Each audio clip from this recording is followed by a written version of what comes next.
Ladies and gentlemen, boys and girls, bakers, shakers, and conscientious bed makers, welcome along to the Joe Spiver YouTube channel, where we discuss books and little else. Now, the eagle-eyed amongst you will have spotted something of a guest here. That is BookTube's resident cartoon hedgehog, Christopher Russell. Wave to the masses, Christopher. How's it going? There he is, everybody. Now, we are just two broad-shouldered, wide-chested, superlatively endowed young men who are attracted slash sort of enthused by a clinical psychologist on the internet. You may well have heard of him, folks. His name is Jordan B. Peterson. He's a Canadian psychologist, clinician, moralist, theologian, cultural extraordinaire.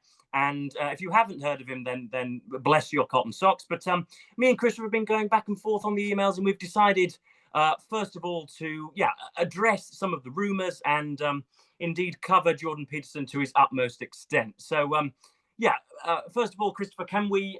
I'm not going to really conduct the interview, folks. There's going to be democratic equality between us both, but I may as well get the questions started. So, can you remember, first of all, Christopher, your first encounter with Jordan B. Peterson? Because we can all remember ours like a bolt from the blue. So please, can you give something of a rendition of your first meeting with him? Yeah, sure. I mean, I got into the Jordan Peterson verse probably the way that I think a lot of people do, which is through his YouTube channel.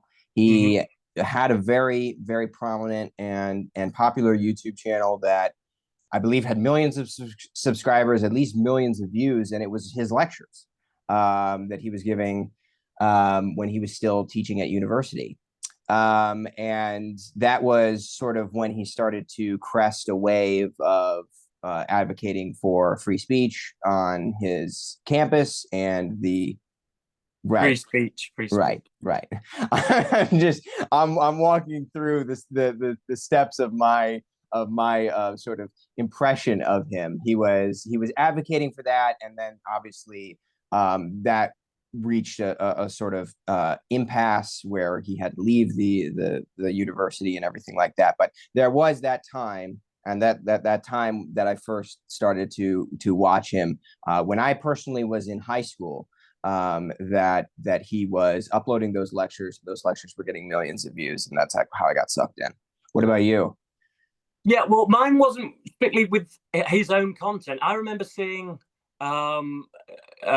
reactions to, and then I reactions to a particular video, and then I went across to the original video itself. It was with a journalist by the name of Kathy Newman. Yes. She is, I believe, continues to be a journalist for Channel 4 here in the United Kingdom. Yeah. And yeah, this video now has 400 trillion views or whatever, and he looks sort of sort of dour and really ill and sort of drastically thin as per usual. He looks rather like myself, something of a Syrian refugee when he's got his top off, I don't doubt. And he's got really horrid sort of black circles around the eye. He looks as if he hasn't slept for 4 weeks, poor sod. And he's put on this chair, and again, Kathy Newman interviews him in a very poor way. She was, and again remains to be, something of an embodiment of what he would characterize as the woke left, which essentially is just people who care for the well-being of women in the 21st century.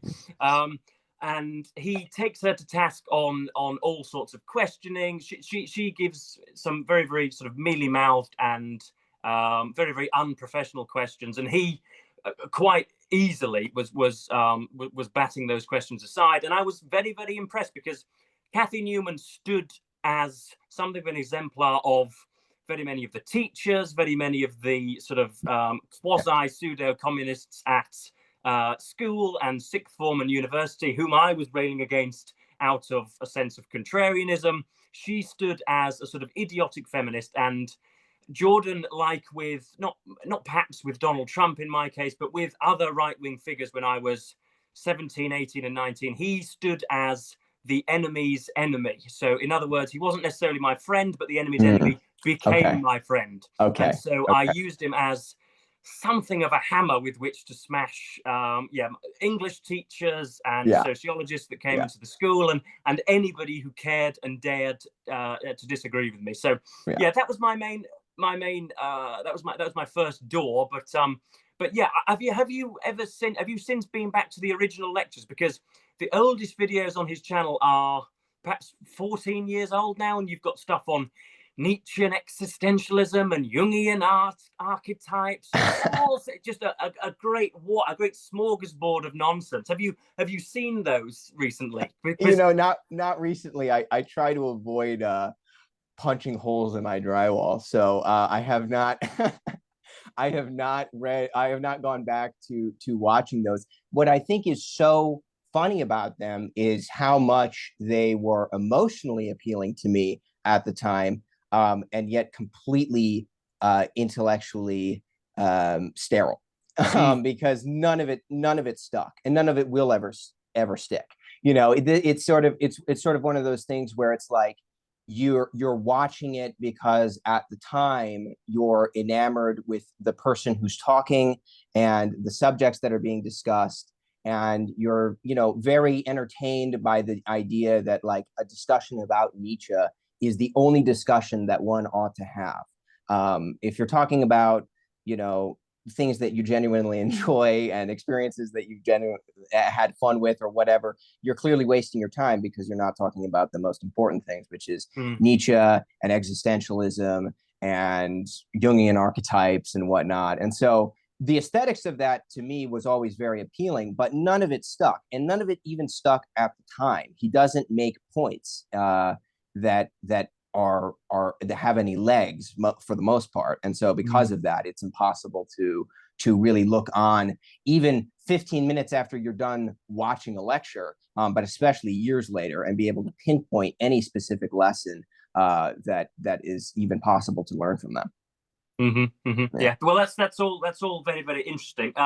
So we need to get on to a more bookish topic. We are both obviously self-avowed bibliophiles. Now, given that our channels, Christopher's channel is I think 1.5 thousand subscribers heavy or strong, so he is rapidly coming up to challenge me, folks. Though I'm sure George Soros will have a few things to say about that when he pays me his 500,000 monthly pounds, or pays me his 500,000 monthly pounds. I'm sure he can buy me some subscribers in the future. But we are both bookish channels, and so we need to address the bookish or book version of Jordan Peterson as well. So have you, Christopher Russell, ever read a single printed word of Jordan Peterson's or not? No. No. What about you? No, I have not. I have attempted to. I have, as the whey-faced Bostonian, whom we both lionize, Steve Donahue, I review books for a journal by the name of Open Letters, and thankfully I have complete free reign to review whatever I wish. I sent the publishers a request for that book, We Who Wrestle with God, which is his latest book discussing a sort of philosophical, neuroscientific, Darwinian look at religious truth, man, and capital D, divinity, and all the rest of it. But unfortunately, they didn't, because they knew that they would sell millions of copies. They didn't need little Joseph Edward Esquire in the United Kingdom writing 800 paltry words on the subject, so they didn't bother to send me it. I saw it in my local bookstore for 35 sterling, which I think converts to about $4,500. And didn't want to part with that money for it. So I've seen 12 Rules for Life on very many of my contemporaries' shelves. Maps of Meaning is not something which comes up often because that is deliberately obtuse and obscure. But it would seem that a great many of his books are bought but not taken in by some of his fans, because although they've all obviously sold 12 trillion copies worldwide, but if you've got a Jordan Peterson fan yet living, the dear Lady Disdain yet living in 2025, I don't know whether they could reel off 4 or 5 of the rules outlined in the first 2 books. Yeah, I think one of them is like be nice to cats, and the only reason I know that is because Steve Donahue hates cats and was gland onto that one in particular. But yeah, it's funny because you know, when it comes to those books, specifically 12 Rules for Life and things like that, I don't know how much of those books that people remember or take from them. I do know, based on, you know, internet discourse and whatnot, that a lot of people do have at least publicly stated that they've found some motivation in those books, that they've been affected positively in reading those books. And you know, I don't want to take that away from anyone, but all I would say is that I think that says a lot more about that person than it does anything about Jordan Peterson. I think that's good, and I certainly don't want to take away anyone's ability to clean their room or to be able to address the problems in their life. That's awesome, but I think they're doing that on the strength of their own character rather than whatever Jordan Peterson is telling them they ought to do. Yeah, it does. Yeah, as you say, it's more indicative of a rather shallow person to have 3 or 4 paragraphs reeled off by some strange cadaverous Canadian, to have that suddenly affect your life and suddenly boot you into action. I think the ghost haunting the feast is modern fatherlessness and moral lessons that should come from a masculine figure in your life, be it the grandfather in the easy chair of a Sunday afternoon, or the local pastor, or the local librarian, or the local sports coach, whomever it may be. Because I think this is probably the same in America, but we have undergone something of austerity in the United Kingdom. All of those social services and public services, which would usually have been available to people, are no longer there. As you know, fathers have been systematically booted out of the home by very many divorce laws or whatever. We've got all sorts of social issues abroad, and again, what would usually be sort of hunks in the home who would give this advice to young boys is now being supplemented by, as I say, very, very thin, very rakish, sterile thought leaders online, which is both scary and understandable and very, very strange. But given that we've touched on the online presence of Jordan Peterson, I think, and we'll get on to his future essence and his because there have been sort of there have been sort of 2 or 3 stages. There was the initial Bill C-16 madness in Canada and gender politics, and that was an issue, the dealing with which I think he had strangely, I think he was actually correct on that issue. There was a small sort of thin line of decency there, and then he was a few tours of Joe Rogan, and he gets prominent, as it were. Then he gets very, very ill because he has autoimmune disease, and then for some reason ends up in a Russian hospital. Yes. Where Helga and Olga are treating him, but 12 hours per day with round-the-clock care. Then he comes back having lost another 3 stone. By this point, he's got the sort of the biological makeup of some sort of professional European cyclist. He is as thin gets, and he looks dangerously evil. And now he comes back and joins the Daily Wire and the American right. He is then sort of airbrushed. He is something of a quasi Donald Trump supporter. He is tangential to Donald Trump, and he's fielding all of this very, very strange political support. Yes, and he comes back on an exclusive carnivore diet that he only eats meat flavored with salt, I guess, and drinks water with it. It's very strange. Of course, it is. I do think it was inevitable that we would see Jordan Peterson at some point doing something like joining the Daily Wire and becoming a conservative talking head. I think that conservative. Right. But I think that that was sort of the writing on the wall that was getting him his initial pushback when he was like first coming up, because I think a lot of people were able to see that trajectory. But I think that what's interesting about it is that, you know, in as far as like my own relationship with Jordan Peterson has been, I've changed a lot over the years, and so obviously that's affected the way that I see him.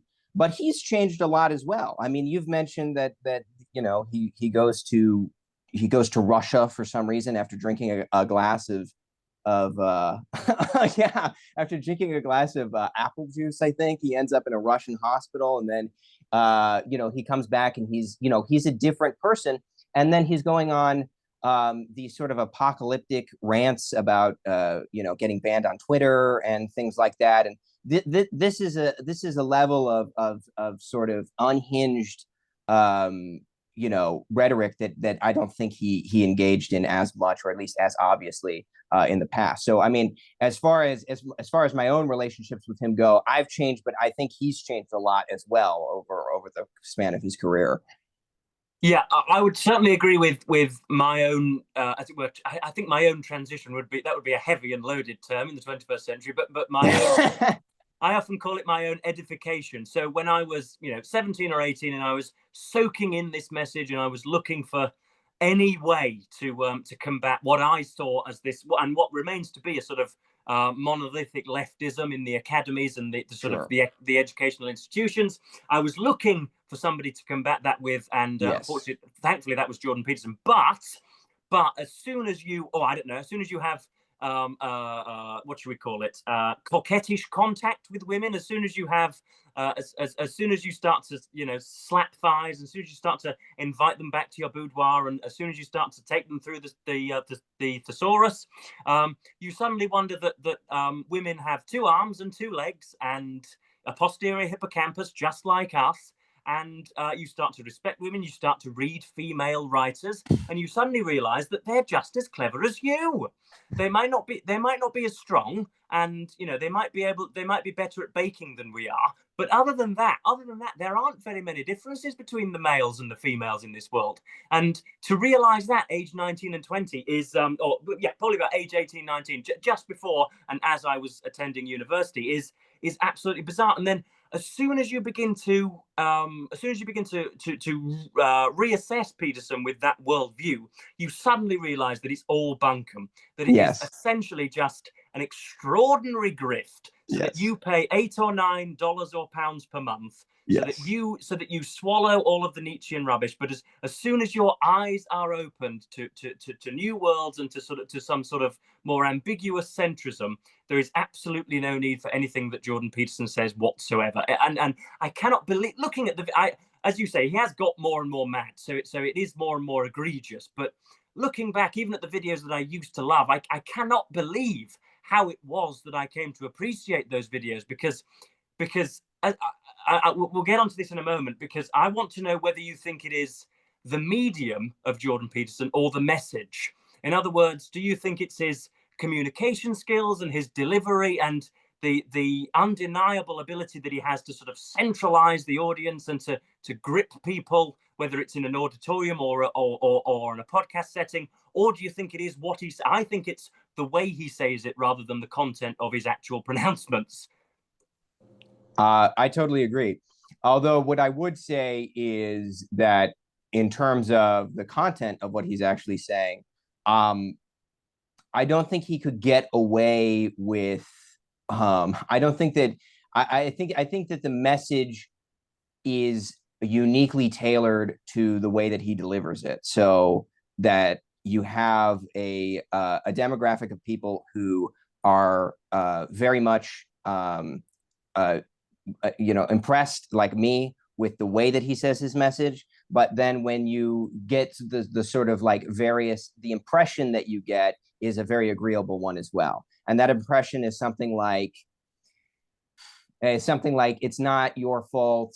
You have to figure out a way to battle all the things that are oppressing you or keeping you down, and you do that by engaging in the important things in life, like reading Nietzsche and reading Dostoevsky or the Brothers Karamazov 16 times, and going over it with a highlighter, and just completely talking over women whenever they try to speak to you, and all of those things do add a nice lubricant to the way that he talks, as well as what he's saying on top of it. So I think it's a mixture of both, but I do agree with you that it's mainly just drivel that he's able to talk up with his admittedly extremely impressive ability to carry on a lecture for an hour and a half without ever introducing any meaningful information at all. He'll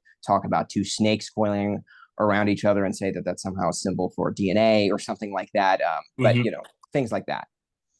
Yeah, but it must be said he's nothing if not complex. I mean, a lot of his advocates, and I would have reeled out this mantra myself, age 17 or 18. But they seem to think that his message is sort of lucid and really clear and comprehensible, and yet he cannot utter a sentence without using the phrase phenomenological or ontological or hedonic or nepotic or whatever. I'm the last person to criticize. There is not been a word yet commissioned in the English dictionary which I have not brought onto the Joe Spivey YouTube channel. So I am rather circumlocucious myself. But do you think also that some of it comes from people being? I see this myself in social circles. I can reel off sentences that are astounding, and people will, regardless of the content matter of those sentences, will act with a credulity simply because the sentence is extraordinarily complex. And I think he trades on that prejudice an awful lot. I think so too. I think you're absolutely right. But what's funny is that he plays a lot of dirty pool as well, because he'll rant about postmodernists all the time. And he'll, what he calls postmodernists. He's yet to identify one of these postmodernists. He's yet to name one as a result. He's yet to name one. He doesn't know what he's, but he'll rant about them all the time, and the deconstructionists and all that stuff. But then if you ask him a simple question, he has to deconstruct every word that makes up that simple question, break down the definitions of it, but make that question sound as if it's meaningless. Which is exactly what a postmodern deconstructionist would do. So it's very funny because he's not consistent with that at all. He actually trades on the sort of ambiguity that is introduced by a modern framework that, well, you can't introduce a real definition of anything because definitions are necessarily wrong all the time by the nature of being a definition. But then he'll turn his back on that and say, well, it's all of these French intellectuals that ruined everything, and we should ignore everything that they said. And I believe that he indulges in what he rants against and rails against, and actually is able to use that to his own advantage whenever he's put in an uncomfortable position where he asks a simple question that it demands a simple answer. I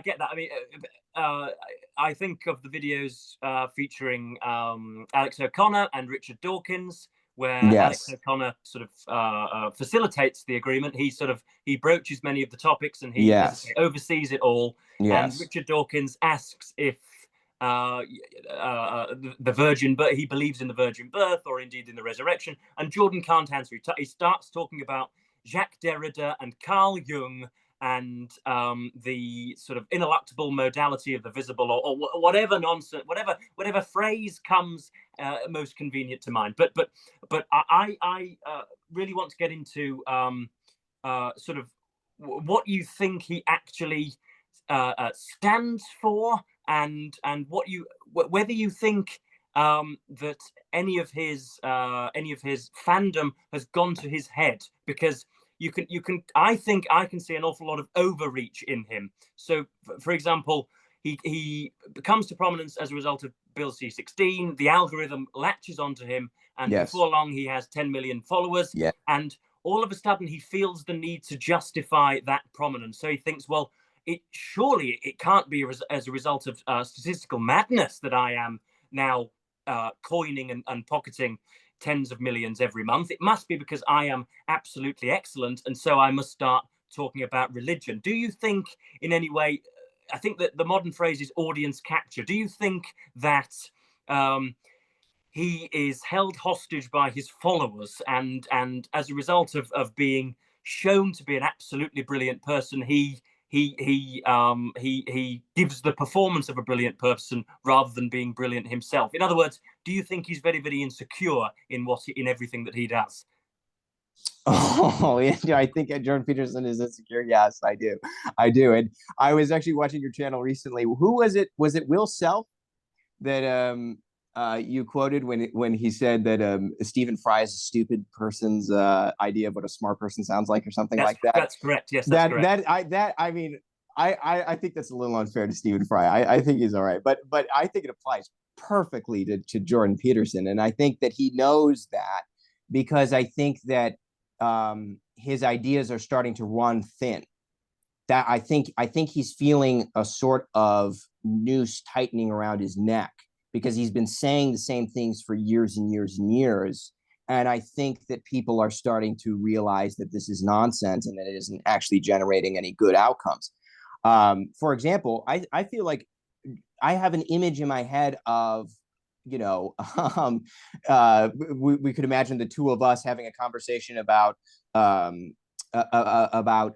city planning or something like that to address a homelessness epidemic or something like that, or people doing drugs in the streets. We could be talking about how to pass bills or legislation to be able to, properly address those issues. And I imagine us having a conversation like that, and then Jordan Peterson sort of slinking sickly into the room and slapping a yellowing copy of the Brothers Karamazov down on the table and saying, well, what do you think Dostoevsky would say about this? And it's like, I don't know what Dostoevsky would say about this because Dostoevsky is completely irrelevant to this conversation, right? I mean, we're talking about specific issues with specific solutions, or if there are solutions, those solutions would be specific. So they would have to be specific in terms of legislation, in terms of specific programs that could address specific social issues. And Jordan Peterson engages in a kind of rhetoric that has started to run really thin, which is that we should be talking, instead of addressing these specific issues, we should be talking about Jungian archetypes. And it's I think it's starting to get on people's nerves, and I think it's starting to make him more and more insecure as time goes on, because his messages are becoming less and less prescient to people.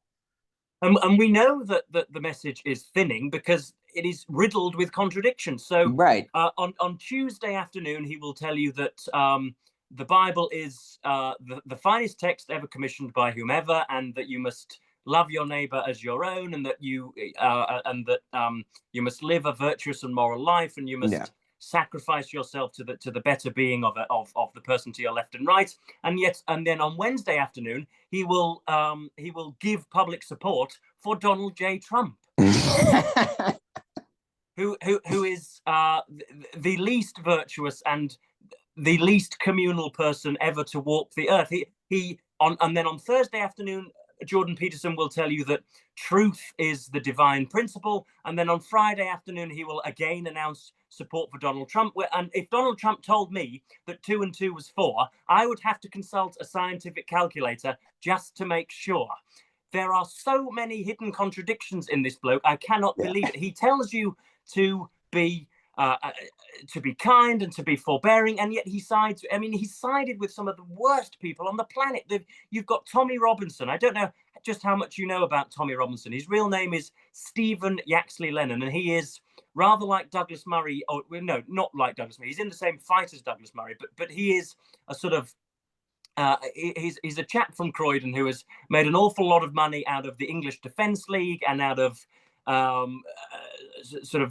aggressive xenophobia in the United Kingdom. And anybody who has wobbled their head in the last 10 or 15 years in this country knows that Tommy Robinson is a proper wrong 'un. He is so far out of the Overton window. He is beyond any political consideration, and as far as I'm concerned, should be thrown in the dunnest smoke of hell or whatever. He is the worst person walking the earth, and yet Jordan Peterson is he's not that bad.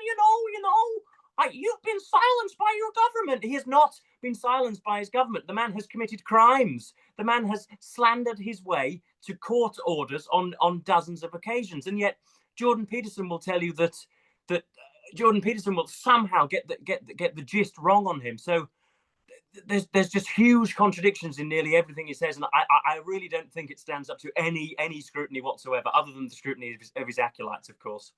But you have to admit that it trades on the cognitive dissonance that got Donald Trump elected in the first place, which is the cognitive dissonance that comes from the Christian evangelical right in the United States, who are Bible thumpers or whatnot, and then turn around and think that Donald Trump is somehow like the most They're virtuous. Coming for you, Christopher. They're coming. Yeah.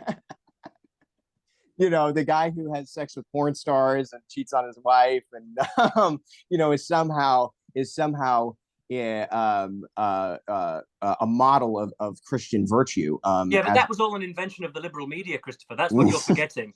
I believe Donald Trump. He never fornicated with a porn star. He knows nothing. He knows nothing about all of the profits that he's trousered as a result of the meme coin scheme before the inauguration. He doesn't know that he's made Oh, I forgot about that. $6 billion. Yeah. He doesn't know about any of this. This is all liberal nonsense, Christopher. You must not swallow it. All right. Donald Trump is the savior, and he has come to liberalize us all. Okay. Well, just imagine, just imagine this conversation shouldn't even really be happening, because theoretically I should just be dismissing everything that you say as somebody who is not in my country, and therefore is a mortal enemy of mine. I am a mortal enemy. It's really really disheartening, because we have been taking the economic piss out of you guys for years and years and years. You can Yeah. see how wealthy my country is. Our GDP per capita is through the roof, and yet America is terribly terribly poor, as I'm sure you've noticed. And yet finally, the brilliant and inestimable Donald Trump has come to restore order. Right, okay. I want to get on to the last little section of Jordan Peterson, and then, if I may, Christopher, because I believe with your fancy Zoom membership, we do not have any sort of time limit on this blackguard, so Hopefully. we can Yeah. run this video as long as we like, so long as you're not busting to defecate or whatever, then we're all good. So we have one more question of Jordan Peterson. We've weaved in the to use the word of your supreme leader in the United States, we've weaved in and out of all sorts of nodes and topics. But first, finally, Ree, what do you think the future will bring for Jordan Peterson? Of course, you have mindless fools swanning about the Oval Office. You have sort of autocracy and in purple of American governance. You have the sort of a right-wing cultural reorchestration in America. Surely there's a big prominent place for Jordan in this lot, isn't there? Well, I don't. I see him going out with a whimper, personally.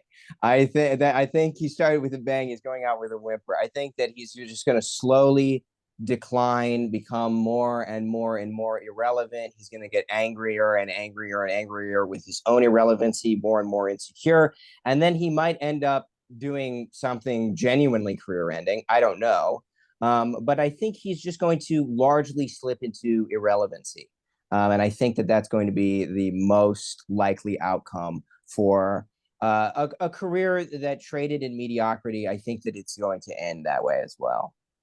Okay, that's interesting. Yeah, I'm not ever so sure. I mean, yeah, he as I say, he seems to be getting madder and madder and madder. I think certainly in half a century's time, he will not be remembered fondly. Well, sure, yeah. But and in 200 or 300 years' time, if indeed we are still breathing, if we haven't, if the United States haven't nuked the hell out of the London conurbation, if I am still able to talk to you in 2045, when we're both in the middle of our brilliant careers, then yeah, I don't think he will be remembered fondly. I don't know.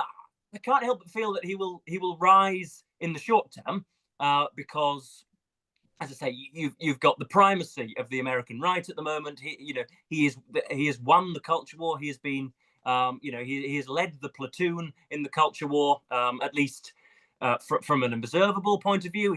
All of his ideas are wrong, but for the moment they are viewed as correct, or as right, or as winning by much of the American government and the American media heads. So I can see him doing rather well in the next 5 or 10 years. He's a supporter of Tommy Robinson and Nigel Farage, who are prominent here in the United Kingdom. So I don't doubt that that upper middle class white boys, such as ourselves or whatever, from 5 and 10 years ago, will be very very fond of him. But yeah, I hope that you are correct in saying that he goes out in a whimper, but we cannot be sure. No, we can't. I think that he might experience a career rise, but I think too. I mean, we touched on it with the growing discontent of his message. I mean, I think he was just on Joe Rogan again, and when he was on Joe Rogan, it was like the Earth stopped spinning a while ago, and now it's like nobody cares. Or it doesn't feel like it makes nearly the splash that it used to.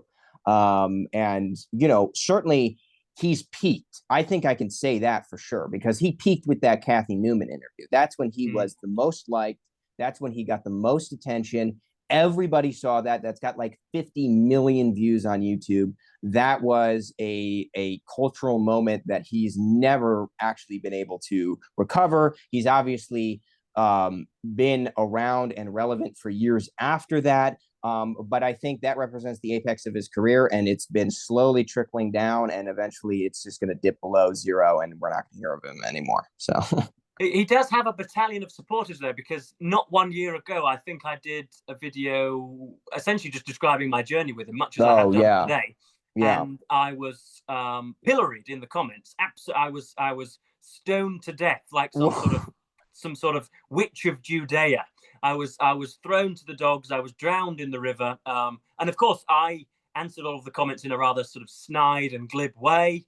But if ever you demean him or excoriate him, you are in for dozen-fold criticism. So if indeed in the future, Christopher, you want to make your channel overtly political, a little bit like mine, then I would just say lawyer up and armor up, because they really do. He, as you say, he might not have the cultural hegemony he once had, but he still has very many people to let arrows fly in his name.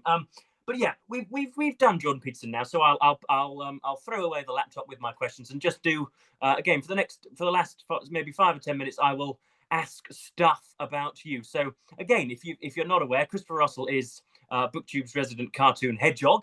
I was able to attach a nickname to his person after not 2 or 3 weeks in the saddle, and he is more prolific than I am. He does nearly 1 video per day, which is I think approaching complete insanity, as I'm sure you'll agree.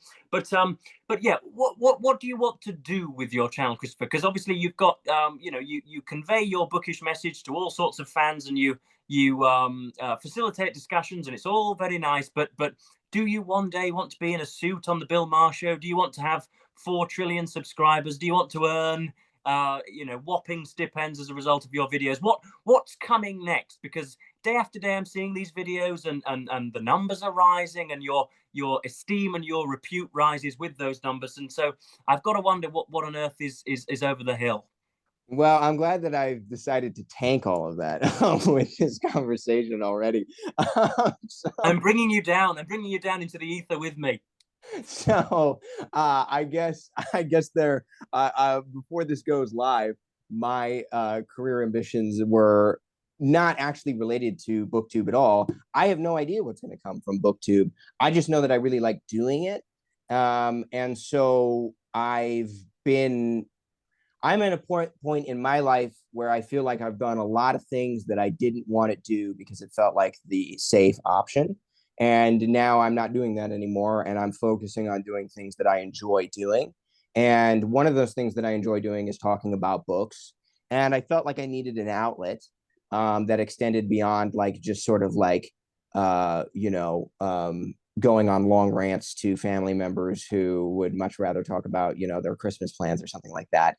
Mm-hmm. So I was like, I want to start a YouTube channel where I can participate in the bookish community that I've seen on and gotten a lot of useful and good experiences from just watching BookTube. I want to participate in that now. So my idea is my goal with starting a channel is actually expressed in having conversations like this, which is that you want to have a channel on BookTube that actually gets you off of BookTube, right? You want to have moments where you can connect with people over email, where you can have conversations with them, hopefully in real life, where you can, use Voxer, which I don't know why BookTube loves Voxer so much. It seems to be a completely unusable app, but it's atrociously slow, isn't it?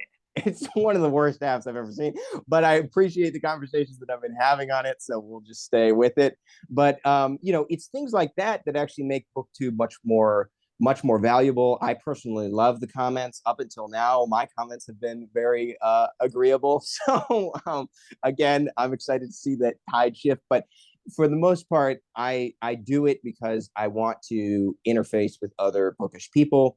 And in that sense, it has been an overwhelming success already. So I'm going to keep doing it. Yeah, I don't really like interfacing with bookish people because I don't know whether you've noticed, but they tend to have some sort of effluvium attached to them as well. I tend to spend my social time with sort of Lithuanian supermodels and Yes, industrialists of the 19th century. That's whom I tend to go to garden parties with. That's who I tend to talk amongst. So yeah, I think at long last we've probably come to our conclusion, Christopher. So yeah, do not ask, ladies and gentlemen, quite how it is that I've been able to record this conversation. It has been all on Christopher's end. And yet, because of the controversial nature of all of this chat, we are probably going to publish it on my channel. But yes, I will leave copious links in the description. Go and follow this fine young man. He is, just to clear up some confusion, Chris, how old are you? Just for the record. 25. 25. Okay, so he's got 2 years on me, folks. But yeah, he will soon soar above everything that I have achieved on YouTube, and he will be much the bigger of the two of us. So yeah, I'll leave links to his description down below. But yeah, I'm probably going to have to ask Christopher to stop the recording now. And yeah, thank you ever so much for watching. And of course, as per usual, bid you the fondest of earthly farewells.